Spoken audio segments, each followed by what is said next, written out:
today's session is on job descriptions, and I'm going to talk about how to technically build the job descriptions in TouchStone and all the features and functionality for the job descriptions. And then I'm going to end with talking about how to use job descriptions because they are fantastic management tools, and there's ways for you to use them as management tools. I'm also going to highlight a process from our new virtual process library. I'm going to show you where that is and highlight one of the processes from there, which I think is really great for employees who are working from home and you're trying to manage them from afar. This is a process that we just added. It's pretty simple, but I think very useful at the same time. So to get to the job descriptions, you go first over here to this left navigation bar and click Organization Chart. So the organization chart, each box on the chart represents a position. And when you select the box from the chart, any box, it takes you to the job description for that position. The job descriptions in TouchStone are simply a list of the processes that this position is accountable for. So they don't necessarily have hiring information or skills and qualities of the position or HR information like what they get paid or compensation. It's nothing like that. It's not a hiring document. It's a practical, real-world tool with a list of the actual work that that position does ongoing. So let's go back here to the organization chart. Every box you put on your chart, when you select it, it goes to the job description for that position.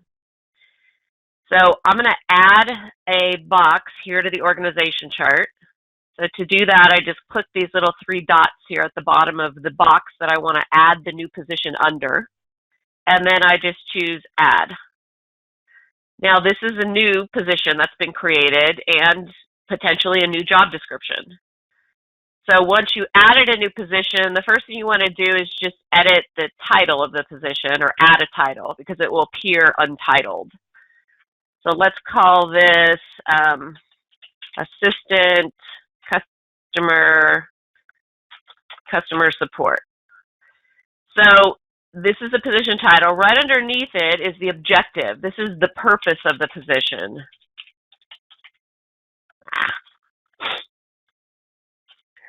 Okay, I know I spelled that wrong again, but that's fine. Okay, so now it's saved the title right there. Another way to add the title of an untitled position is to go to the job description itself and edit the title on that page.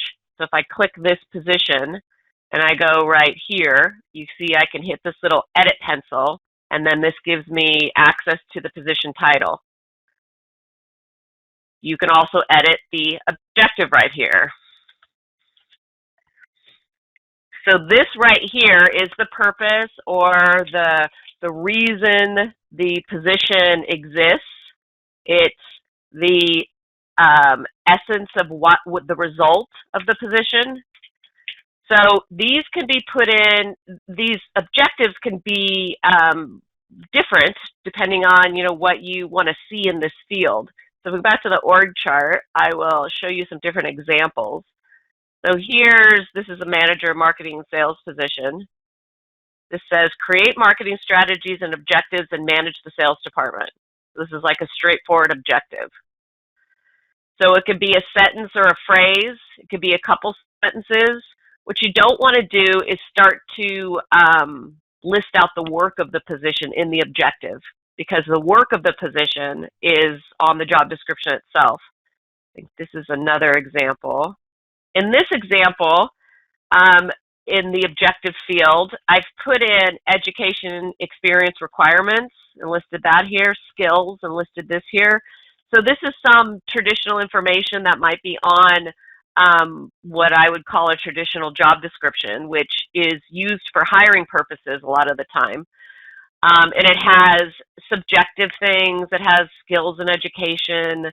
If you like this type of information and you really want that to be seen by your employees all the time, then you can put it here in this objective field. I click this little edit pencil here, you can see the objective field opens up, and it goes on and also holds the formatting, so you can put as much information as you want in here. Just remember that what's in the objective field is at the top of the job description. So to see the actual work, now I have to scroll down to look at the work here. So it's taking up some real estate on the job description page. So make sure that it is information that you really think is important, you want to have there. Another thing to do with this type of information, education, experience, skills, compensation, is you can make a process, and you could call it education or qualifications for the manager of admin finance. So you can make a process like this one, say, and then put this information into the document tool. So just cut and paste it there. And then it can be on the job description if you want it accessible by the employees, but it doesn't have to take up a lot of this prime real estate, which is right here, at the top of the job description. So let's go back here. I'm going to go back to this position. So let's talk about the functionality, or how to build the job descriptions. The job description's got two sections to it. There's strategic processes and tactical processes. Strategic processes are the higher level work. So it's developing things, strategizing, creating plans, reporting, all managerial work. So it's that higher level work typically done by a manager. Tactical work is the technical work. So it's the day-to-day processes, the staff work.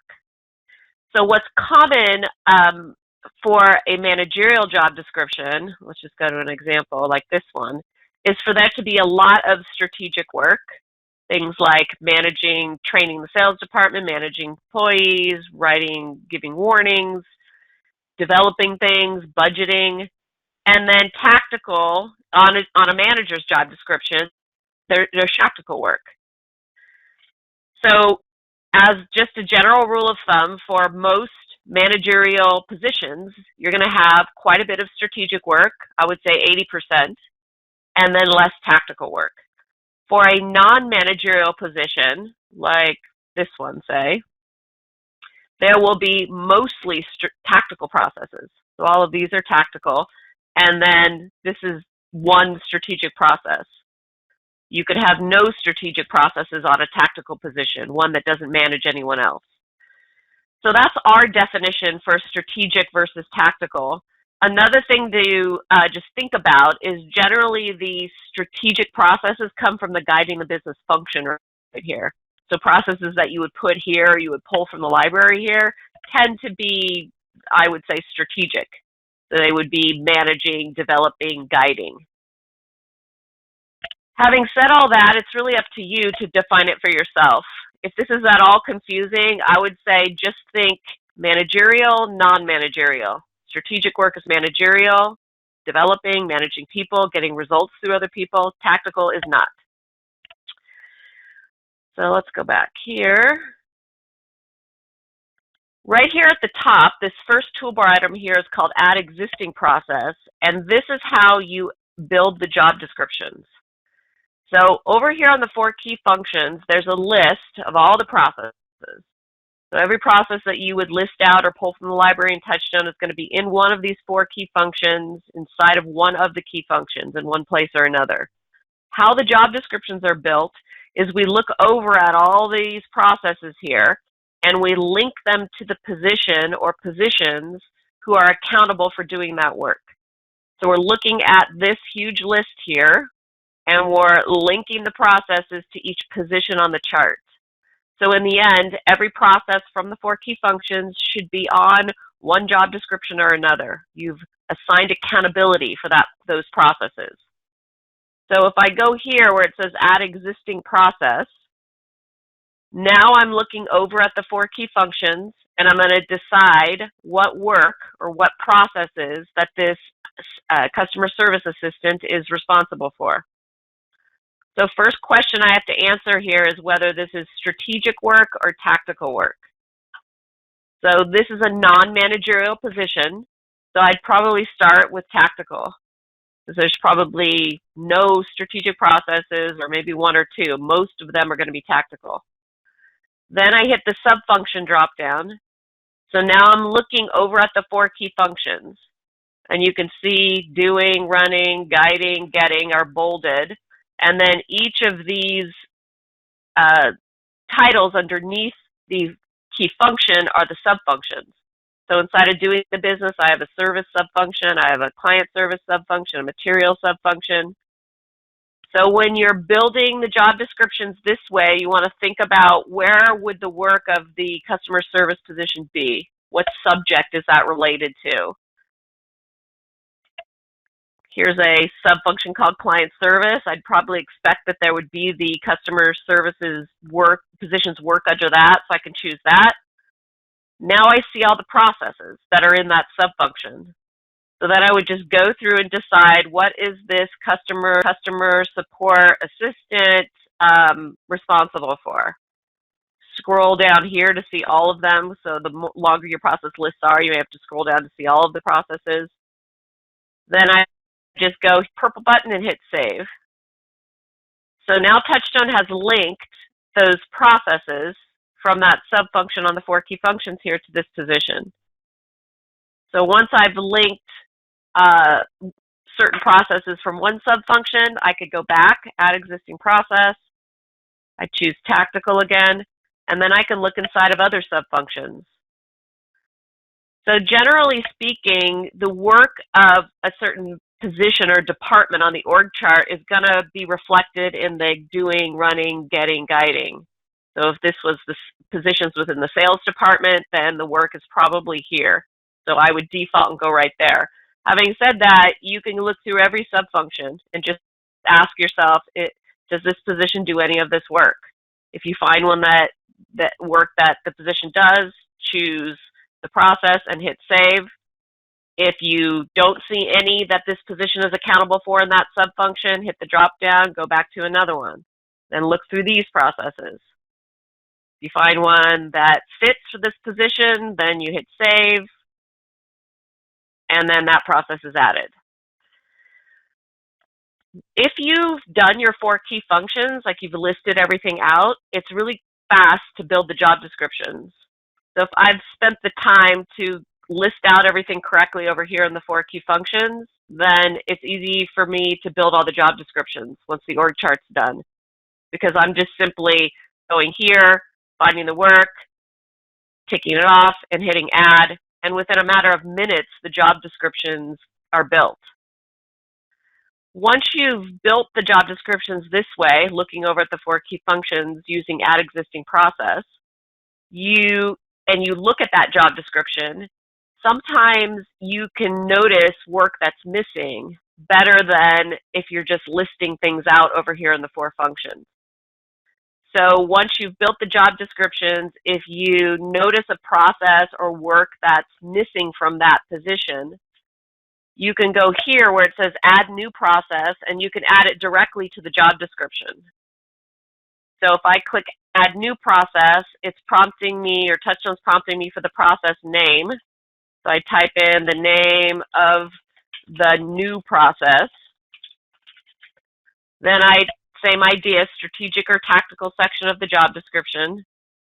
Now TouchStone's asking me which sub-function do I want to put this process in that I'm about to add. So even though we're adding this directly to this job description, TouchStone is still making you keep the 4 functions as the master list of everything. So I hit the drop down here and I choose the sub-function that I want this process in, and then I hit save. So this is the duplicate warning saying I already have a process that exists with this name on it. I'm just going to put a 1 next to this so we can add it. If you ever see that duplicate message, all it is telling you you've already got something with that name, and it does that. It'll give that warning all throughout TouchStone here when you're adding processes, also work plans. So I just hit save now, and then this process is added down here at the bottom. If that ever does happen to you and you're not given a link to the process that's the duplicate, you can always go here to the search and search for the process, and you'll be able to find it. So the job descriptions are built by adding processes that the position is accountable for. Processes are added using this toolbar item, Add Existing Process, which allows you to look at what already exists on the 4 key functions. Or you can add a brand new process to the job description, and also it will automatically be added to the 4 key functions. Once the processes are added, first of all, you can drag and drop them to reorder. So I'm just holding my mouse click down and dragging them up and dragging them down. Also, you'll notice when I'm hovering over any one of these processes here, there's this little remove button that will appear. So this is how you remove a process from the job description. It's not deleting that process from TouchStone, it's just removing it from the job description. It's unlinking it from the job description. The only way to delete the process permanently is to go over to the 4 key functions, find it on the 4 key functions, and delete it from there. So even this process that I've just added here directly to the job description, if I remove it from the job description, it's not deleting it from TouchStone. That process still exists. And I would have to go to the 4 functions and find it on the 4 key functions.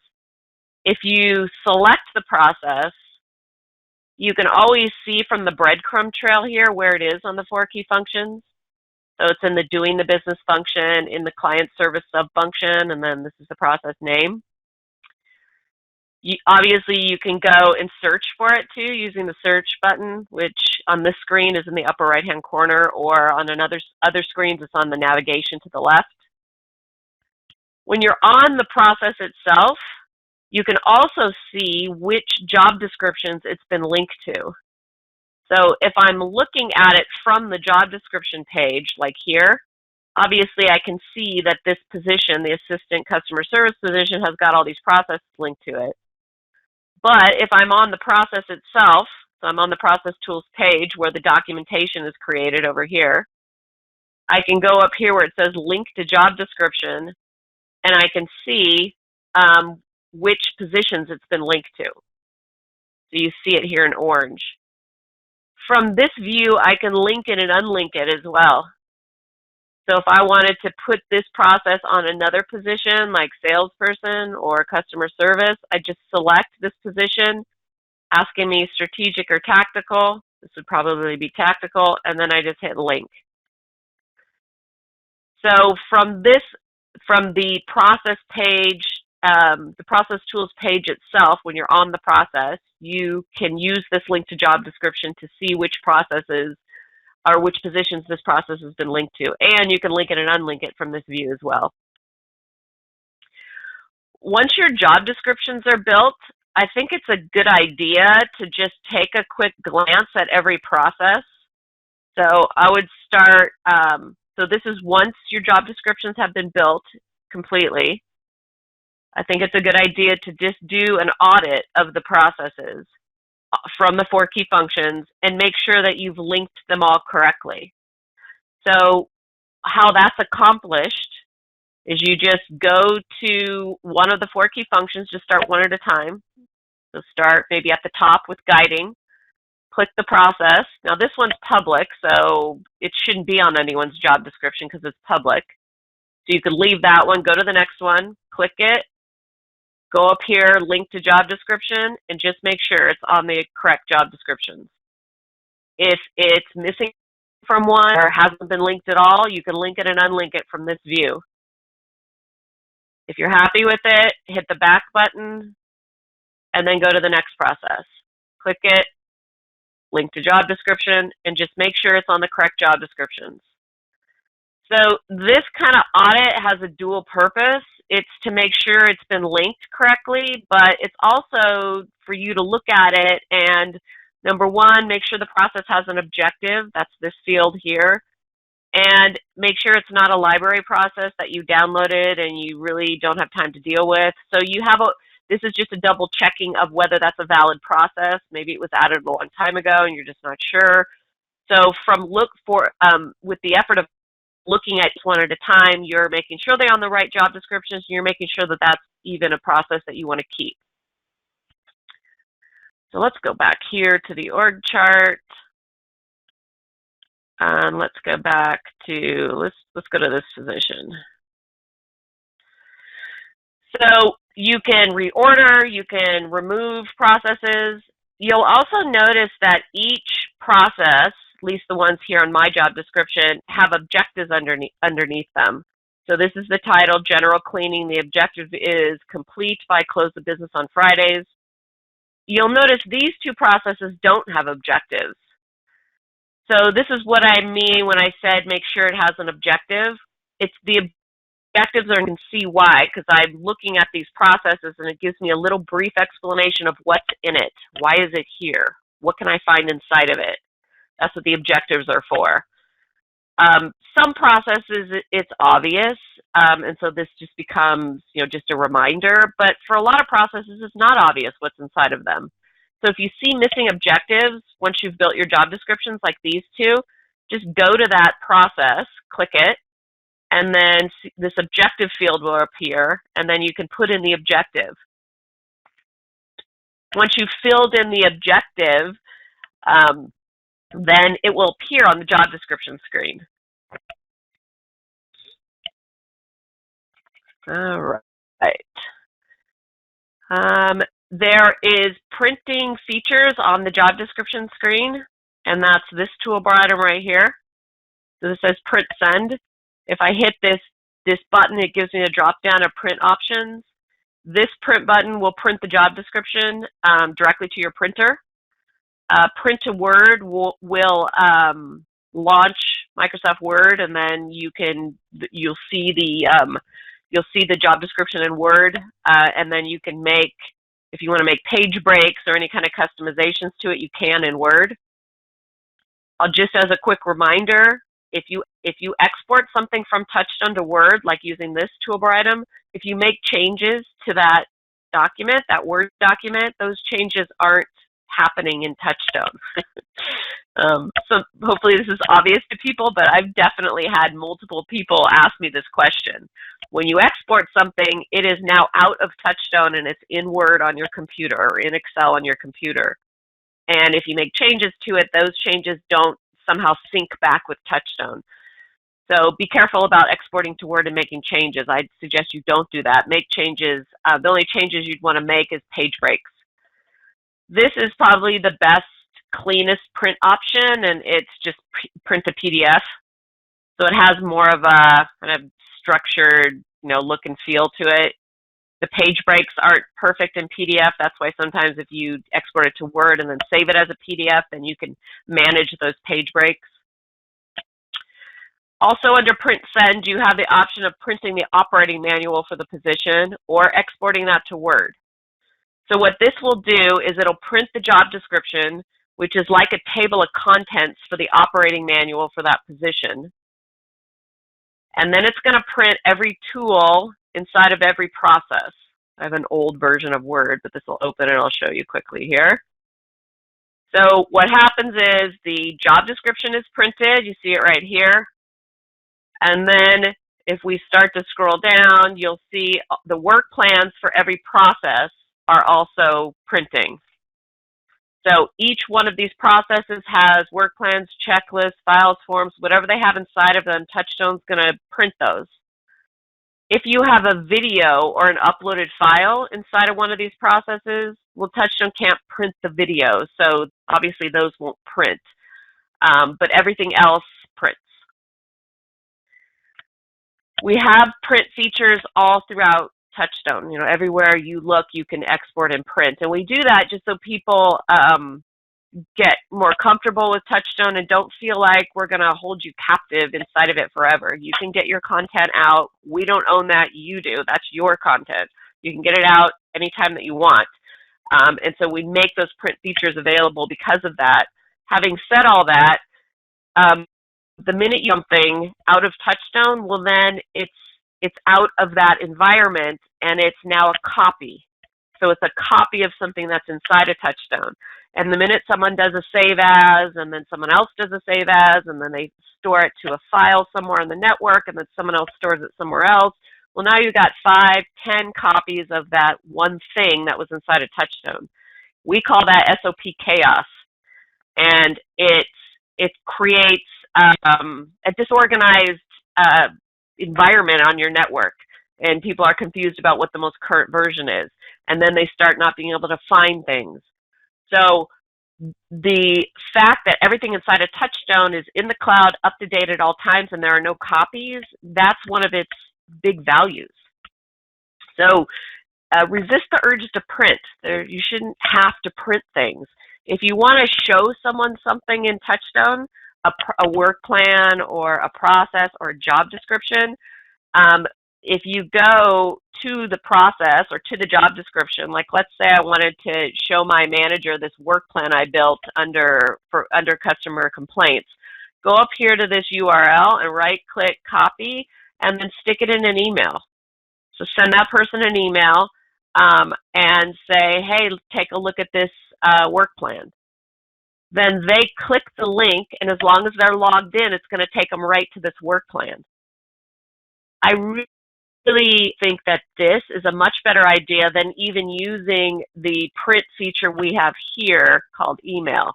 If I hit this email, it will email this work plan, but it's emailing a copy of the work plan. So it's, again, defeating the purpose, because if my manager looks at it and says, well, I want you to change this, this, this, and they're making changes to it, well, those aren't in TouchStone, and now we have 2 copies. And then we have 3, and then we have 4. That just multiplies.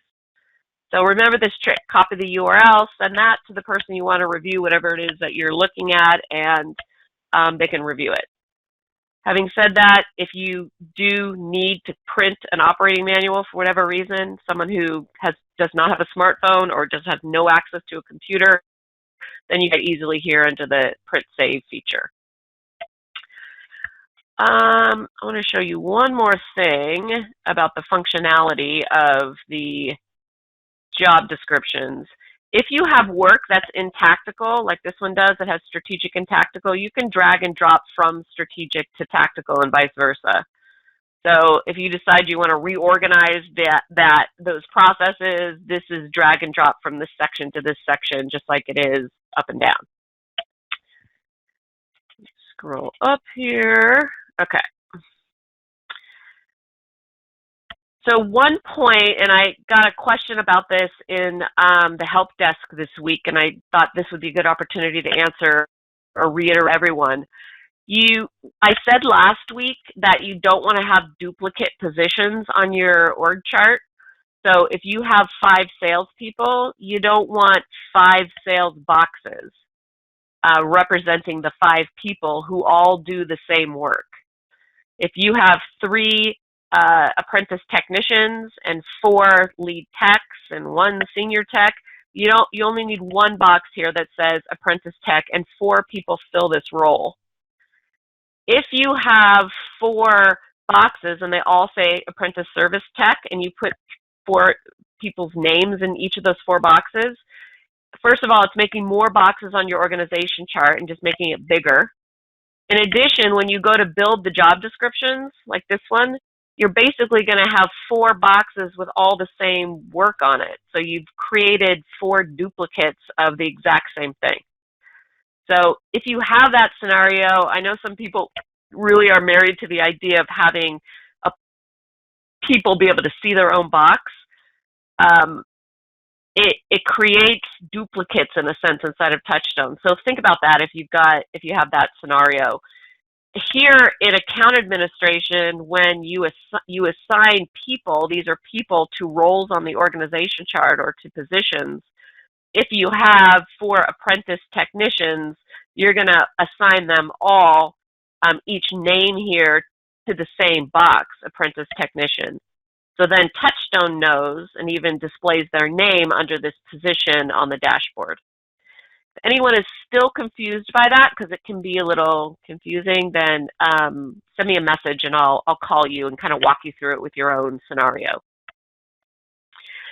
All right. One other kind of higher level suggestion related to building job descriptions. If you built a job description for a managerial position like this one, there's no need to put the work of the subordinate positions on this job description. So I saw this in someone's account the other day, and they had a managerial position that was like, it was like 40 processes long. It was huge. And when I first looked at it, I said to them, does this person really do all this work? Because that's crazy. Nobody could do all that work. And they said, no, because their thought process was, because they're the manager, they're also accountable for that work, and they should know how to do it. Well, I agree with that, but all that work doesn't need to be on that person's job description. So if I'm the manager here, it's implied that I understand and can do and am accountable for making sure that all of this work is done down here. That's implied as me being the manager. I should be able to fill in for this box, this position, in not all situations, but some. I should be able to ensure that they're getting the result. Inside of TouchStone, because I have access to this position, I'm going to have access to all of these positions.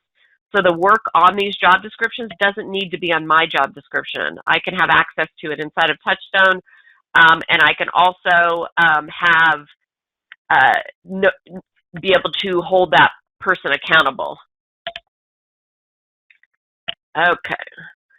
I have a few questions here. I'm going to try to read this one. What is the same position under two different departments, two different people?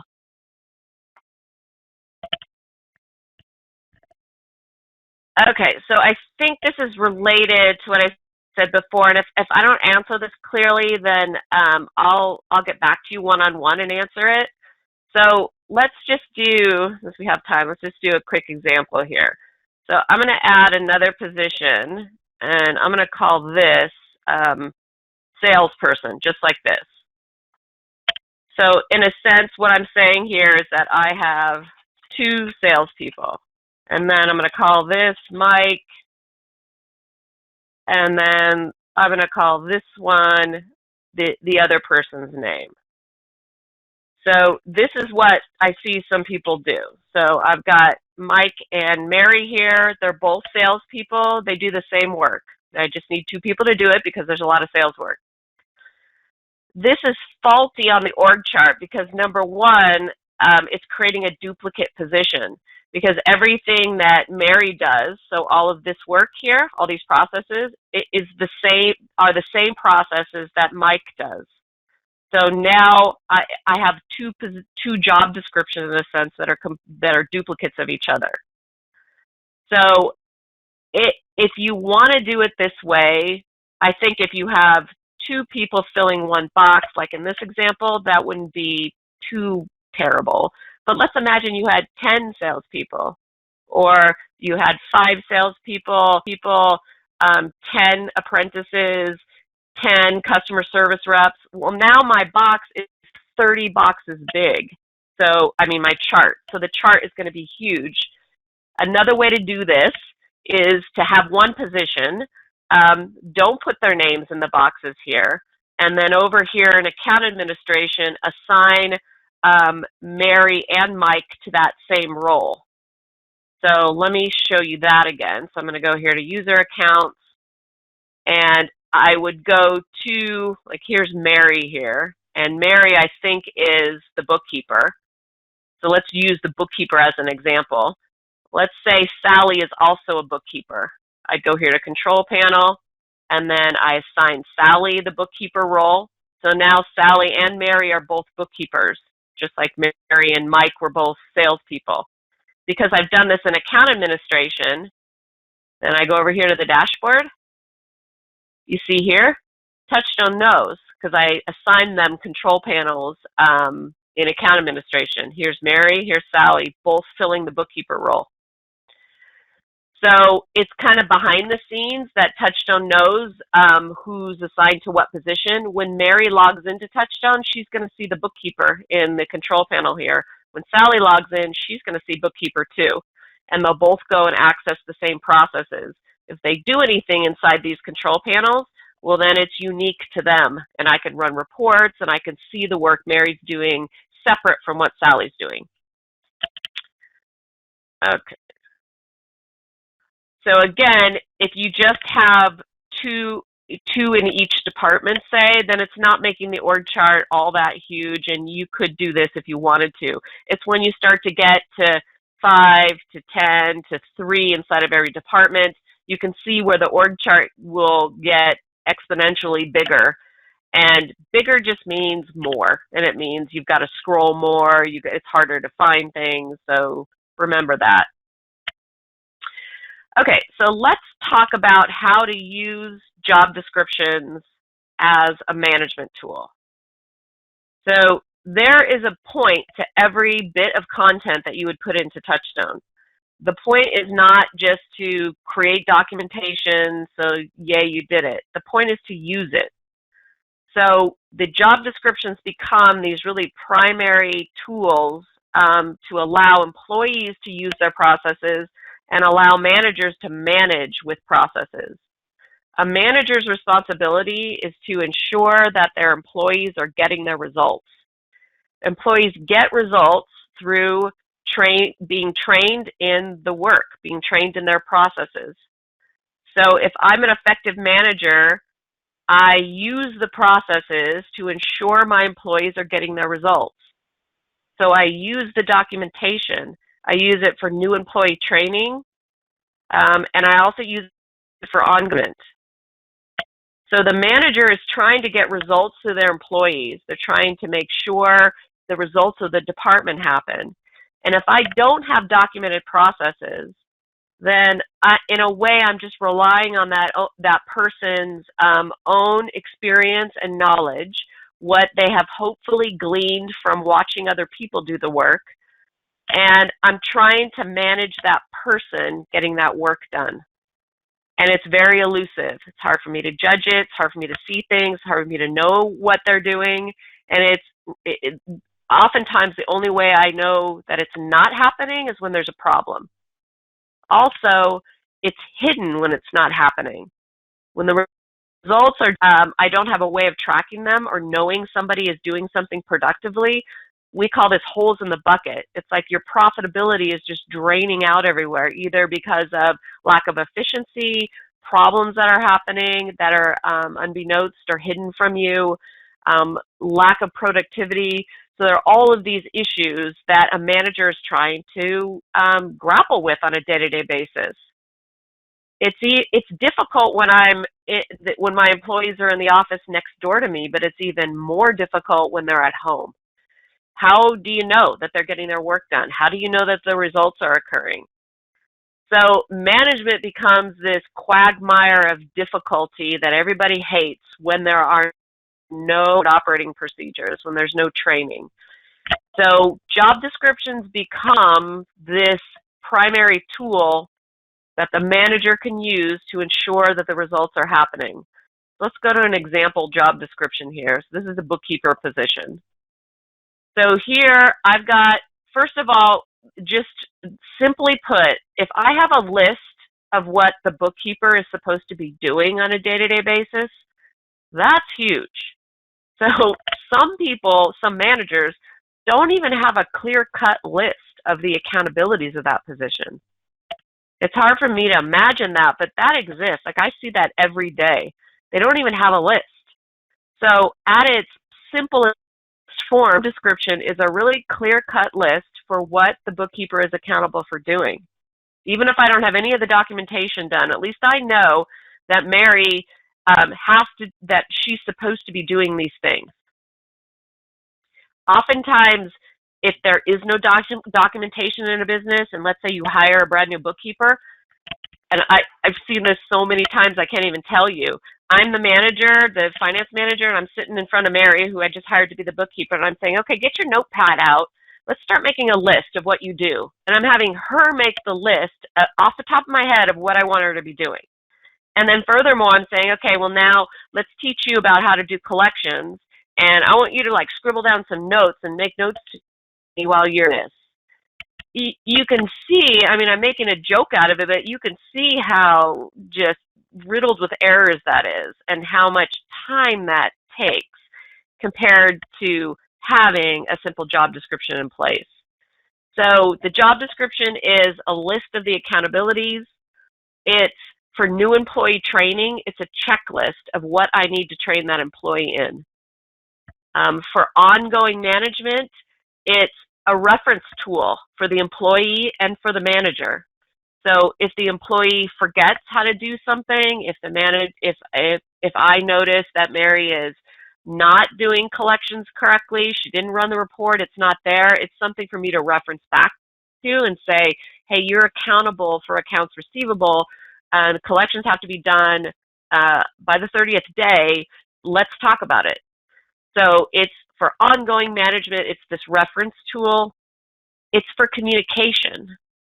At the end of the day, it's for performance review.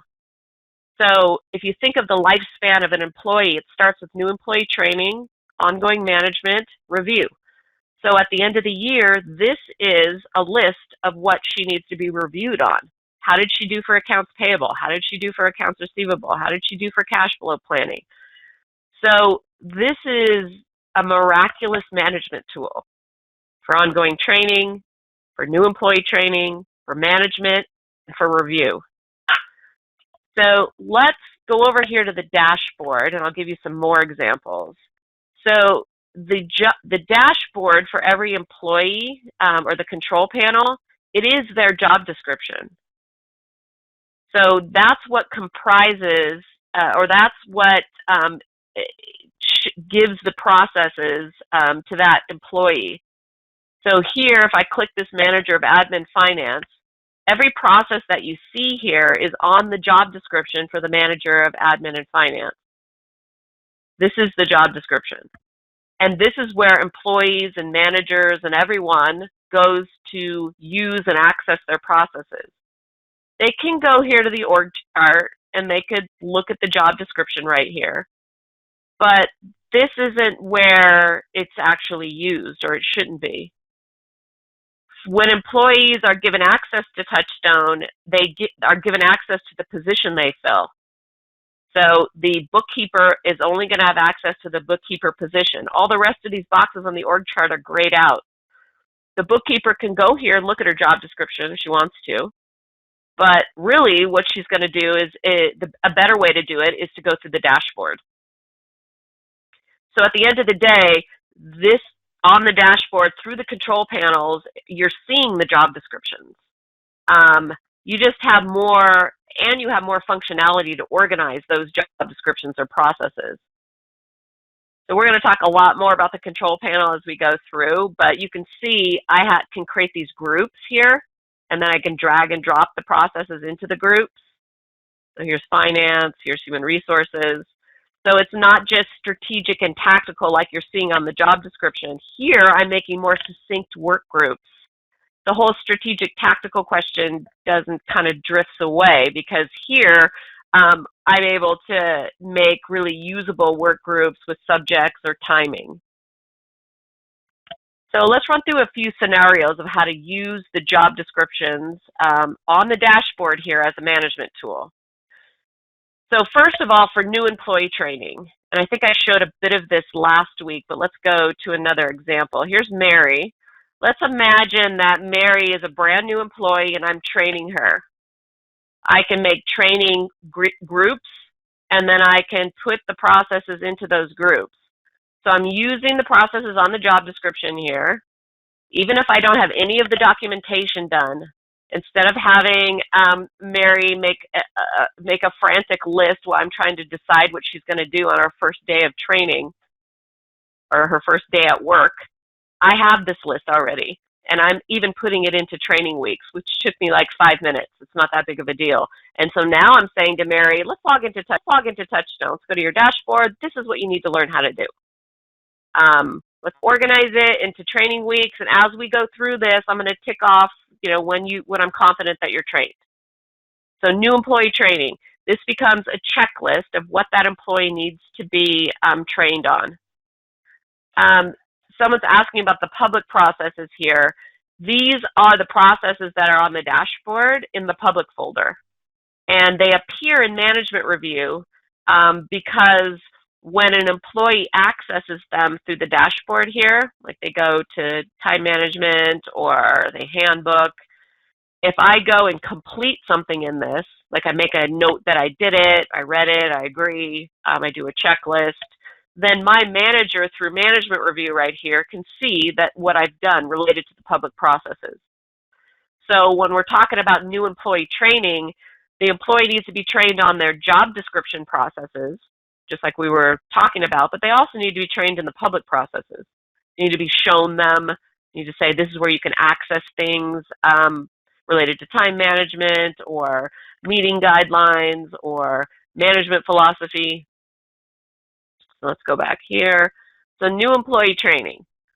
Once an employee is trained, then you just simply delete these groups, the training groups, like week 1, week 2, week 3, and then organize them into more subject areas.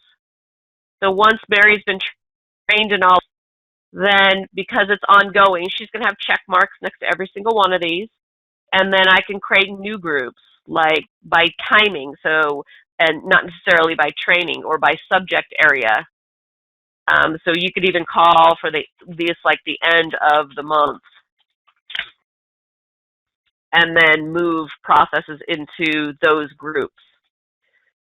Some positions, it's really, things can be time-driven, like a bookkeeper. Those things are definitely time-driven, end of the month, end of the year, weekly, daily.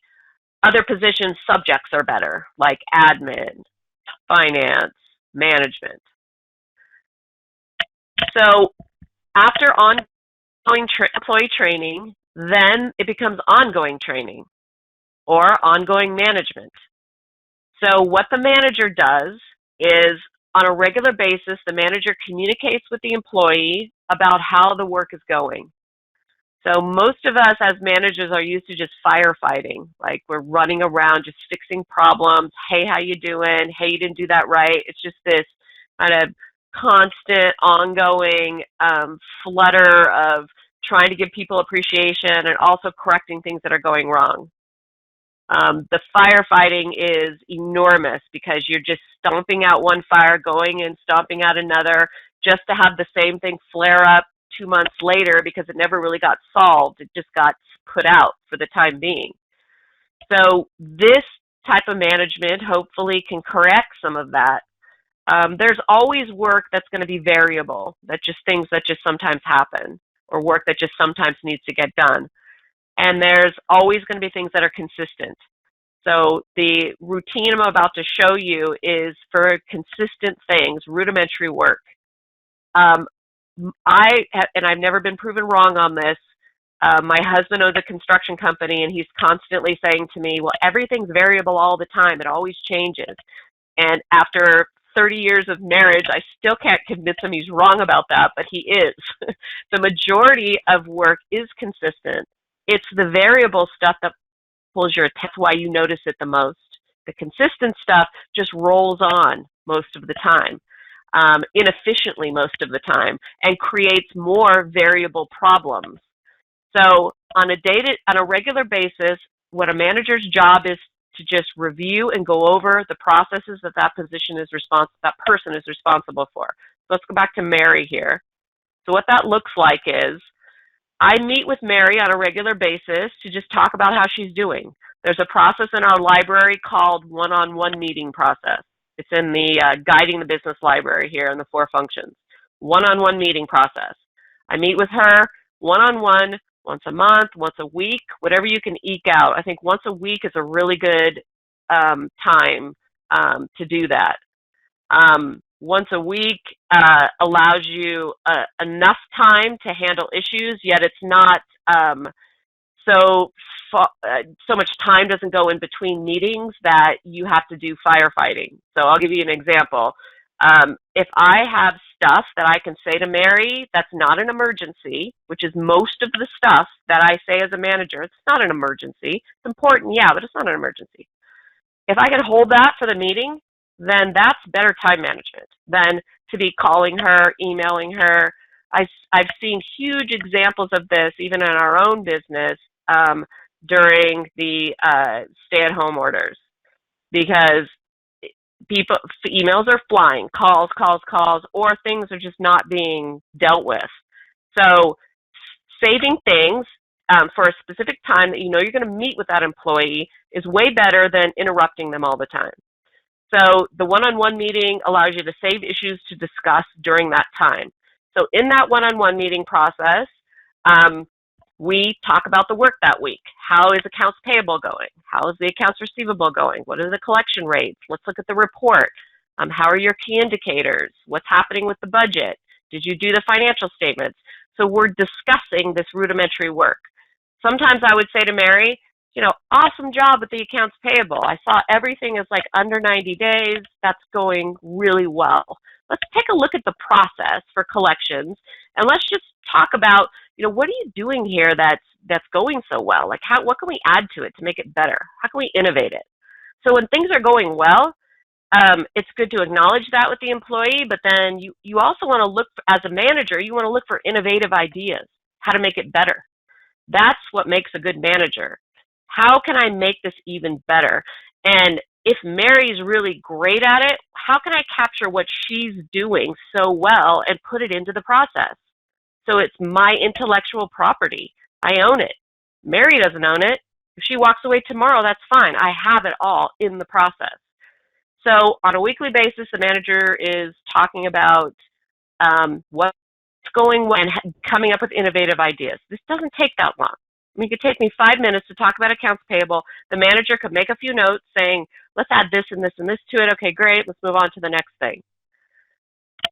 Now the opposite of that. Let's say Mary's having a problem. Let's say I didn't get the receivables report. Everything is 180 days now, which I know means I'm not going to collect most of that. It's a big problem. So I would say to Mary, I didn't get the report, and collections are just what's happening with collections. Let's look at the process together. So step 2 says that you call everybody every Friday. What's happening here? What's going wrong with the process? So that's a much different conversation than, Mary, you know that this is a big deal to me. I told you to have the report done. It's a huge issue for us that you aren't making these calls and you're messing it up, and that's costing me money. So even if I didn't say that in an angry way, it's all about you, what's wrong with you, what's wrong with this, why isn't this happening? This is the management everyone hates. The employee hates it because it just feels yucky, it's all personal, it's you're the problem, I mean, it's the management everyone hates. So you can shift all that. You can make managers who do it that way change overnight just by saying, let's not use you anymore, let's use the process. What's wrong with us? Let's look at it together. Let's discuss why it's difficult for you to follow it. Why is it hard for the report to get done? Maybe we need to change the date. Maybe we need to change this. So that shifts it and blames the process. And honestly, sometimes the process does need to change. Maybe it hasn't been looked at in a while. Maybe she hasn't looked at it in a while. But I'm blaming the process.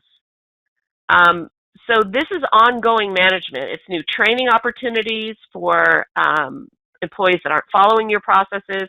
It's reinforcing the fact that the processes are important. I hear all the time, the employees aren't following the process. TouchStone doesn't work. The manager is what is not working. It's the management of the process that doesn't work. It's not TouchStone. It's not the documentation. It's the enforcement of it. It's the manager using it. And what always strikes me as funny about this is a manager's most valuable asset tool ever. Why they won't use it is beyond me.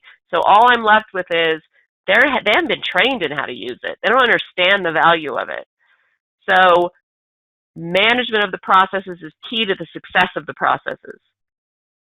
There's another technique you can use that I think brings TouchStone and the use of processes kind of alive to everyone, and we call it process of the month. So for every position or every department, you choose a process like accounts receivable, say, or accounts payable. And you say to the finance department, accounts payable is our process of the month. So what I want everyone to do is look through the documentation, Make notes to me inside of your control panel in the notes field of every work plan, and just let me know what you think is going wrong or right about this process. Give me an idea on what could be added to make it better, if anything. So the employees go on through the month and they're making notes, and then we get to the meeting at the end of the month and we say, hey, what are your ideas around accounts payable? How could it be better? What can we do to make it better?